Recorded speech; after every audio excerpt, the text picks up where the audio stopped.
14 वर्ष मोठ्या बाईबरोबर लग्न, शरसुख दैना, पुढं घडलं भयंकर, ऐकूनच पायाखालची जमीन सरकेल.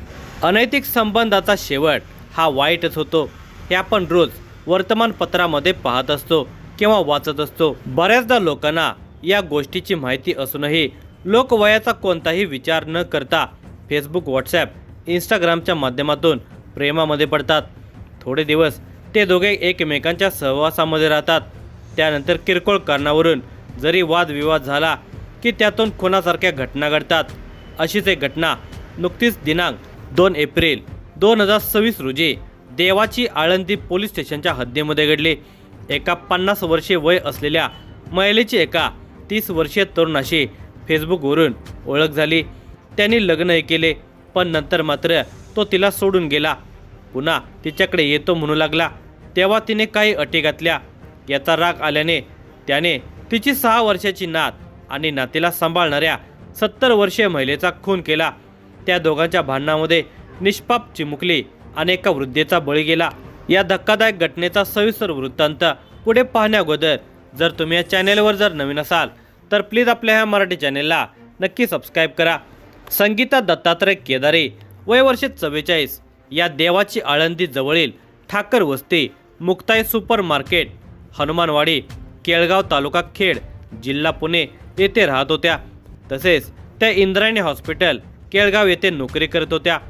त्या हाऊसकीपिंगचे काम करून मिळालेल्या पैशातून स्वतःचा आणि त्यांची नात धनश्री सोनू केदारे हिचा उदरनिर्वाह चालवत होत्या. त्या साधारणपणे 2008 पासून या ठिकाणी राहत होत्या. सन 2016 मध्ये संगीता केदारे यांचे पती दत्तात्रय केदारे यांचे आजारपणाने निधन झाले. तेव्हापासून संगीताबाई आपल्या मुलासोबत म्हणजे सोनू दत्तात्रय केदारे याच्यासोबत राहत होत्या. सोनू केदारे याचे लग्न 2018 मध्ये दिव्या नावाच्या मुलीसोबत झाले होते. वर्षभर त्यांचा संसार उत्तमरित्या चालला होता. त्यांना 25 ऑक्टोबर 2019 रोजी मुलगी झाली, जिचे नाव त्यांनी धनश्री ठेवले. संगीताबाईंचा आपल्या नातीवर खूपच जीव होता. सारे काही सुरळीत चाललेले होते, पण दुर्दैव पुन्हा आडवे आले. 2020 मध्ये एका वाहन अपघातामध्ये सोनूचा मृत्यू झाला. तरुण मुलगा गेल्याचे दुःख सोसत संगीताबाई संसाराचा गाडा ओढू लागल्या. तर लग्नानंतर 2च वर्षामध्ये विधवा झालेली त्यांची सून आणि तिचे पालक आता अस्वस्थ होऊ लागले. सून दिव्याच्या आयुष्याचा प्रश्न होता. ती एकटी कशी जगणार होती, कोणाच्या आधारावर राहणार होती. काही महिने सासूजवळ राहिल्यानंतर दिव्याने मुलगी धनश्रीला संगीताबाईंच्या स्वाधीन केले आणि ती माहेरी निघून गेली. साऱ्या परिस्थितीची जाणीव असलेल्या संगीताबाईंनी सुनेला दुसऱ्या लग्नासाठी संमती दिली. आता संगीताबाई आणि त्याची छोटी नात धनश्री या दोघीच तिथे राहत होत्या. संगीताबाई नशिबाला दोष न देता नातीला चांगले शिक्षण देऊन मोठे करण्याच्या उमेदीने जगू लागल्या होत्या. काही काळानंतर संगीताबाई रात्रपाळीला कामावर जात असत. तेव्हा त्या नात धनश्रीला शेजारील 70 वर्षीय मंगल चंद्रकांत शिंदे यांच्याकडे सांभाळायला ठेवत असत. दिवसामागून दिवस जात होते. संगीताबाई रिकाम्या वेळेमध्ये मोबाईलवर काहीतरी बघून टाइमपास करत असत. त्यातच त्या सोशल मीडियावर सक्रिय झाल्या. तिथे त्यांना काही फ्रेंड रिक्वेस्ट आल्या. त्यांनी त्या स्वीकारल्या. चॅटिंग सुरू झाले आणि 2023 ते 2024च्या दरम्यान संगीताबाईंची फेसबुकवर विनायक तुकाराम भवारी, वय वर्ष 30, राहणार तेजूर, तालुका जुन्नर याच्याशी ओळख झाली. त्यांच्या ओळखीचे रूपांतर प्रेमामध्ये झाले. तो 30 वर्षांचा होता. त्याचे लग्न झालेले नव्हते.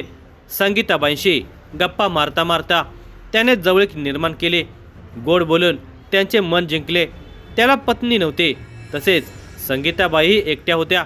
त्यांनाही आधाराची गरज वाटली. त्याने त्यांच्यासमोर प्रेमाचा प्रस्ताव ठेवला आणि संगीताबाईंना लग्नाची मागणी घातली. हे थोडे कठीणच वाटत होते, पण त्याने त्यांच्यावर अशी काही जादू केली की त्या मोहामध्ये पडल्या. वयात 14 ते 15 वर्षांचे अंतर असूनही 27 ऑक्टोबर 2023 रोजी त्यांनी अलंकापुरी मंगल कार्यालय आळंद येथे विवाह केला. लग्नानंतर विनायक संगीताबाईंकडे राहू लागला. काही महिने संसार नीट चाललेला होता. नंतर मात्र त्यांना विनायकचे खरे रूप कळू लागले. तो काही चांगल्या वर्तनाचा नाही हे कळून चुकले. पण आता पर्याय उरलेला नव्हता. संसार सांभाळण्यासाठी त्या फार लक्ष देत नव्हत्या. पण विनायक दुसऱ्या एका महिलेच्या संपर्कात आला आणि संगीताबाईंचा पारा चढला. त्याने विश्वासघात केल्याने त्या संतापल्या. यावरून त्यांच्यामध्ये वारंवार वाद होऊ लागले. अखेर मार्च 2026 मध्ये विनायक त्या दुसऱ्या महिलेकडे राहण्यासाठी निघून गेला. तर दिनांक 1 एप्रिल 2026 रोजी त्याने फोन करून संगीताबाईंना सांगितले की मी तुझ्याकडे राहायला येत आहे. त्यावर संगीताबाईंनी अट घातली की तू तुझ्या वडिलांना आणि भावांना घेऊन ये. त्यांच्याकडून लिहून घेतल्याशिवाय मी तुला घरामध्ये घेणार नाही.